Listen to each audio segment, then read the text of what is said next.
Μαρία. Γεια σας παιδιά, Δημήτρης εδώ. Σήμερα θα κάνουμε ένα από τα βιντεάκια που το κάνω με τη μαμά μου, τον ξαδερφό μου και τη θεία μου. Αλλά δυστυχώς δεν μπορώ να σας δείξω. Σήμερα θα κατασταψώ για πρώτη φορά bubble tea. Να δείτε πώς θα κατεβάζω και αν μου αρέσει η σύννεμα. Γεύση είναι passion fruit πορτοκάλι.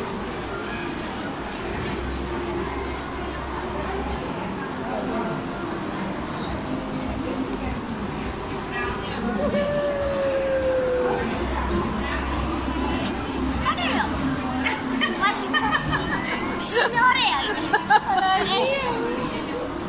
είναι βάζω αυτό στα 10.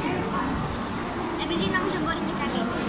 Πώς είναι όταν το τρως δηλαδή, όταν το πίνεις?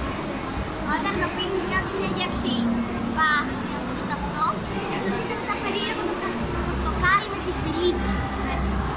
Ανάποδα το πες. Ξυνήλα.